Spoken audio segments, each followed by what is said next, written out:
Xerfi Spécifique, le département des études et prestations sur mesure de Xerfi, fait ici le point sur l'essor de la restauration rapide en France en 3 séries de données.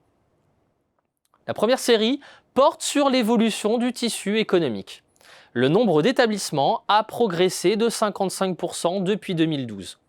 Tandis que ce métier attire toujours de nombreux entrepreneurs, les grandes enseignes multiplient les ouvertures, sous franchise ou en propre. Et si certains leaders ont peu progressé, voire perdu du terrain, comme Pizza Hut, la Brioche Dorée ou Subway, d'autres grossissent très vite. 10 des 15 principales chaînes affichent même une croissance à 2 chiffres de leur taille, comme Pitaya.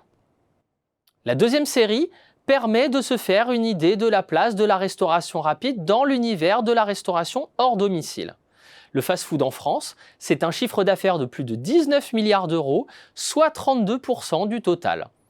Et de nombreuses alternatives existent.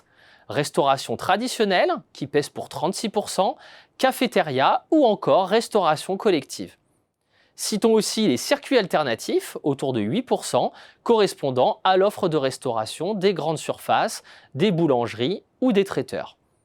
Tous ces circuits proposent désormais la livraison ou la vente à emporter via les plateformes en ligne qui les met davantage en concurrence. Cette concurrence freine-t-elle l'activité et les marges des fast-foods? La réponse avec cette troisième série de data. Côté chiffre d'affaires, il se révèle dynamique sur longue période, hormis à certaines périodes comme 2012, 2015 ou 2020.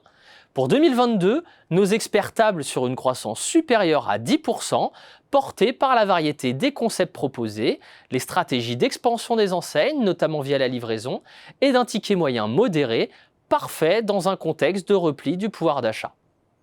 En revanche, le taux d'excédent brut d'exploitation s'effrite.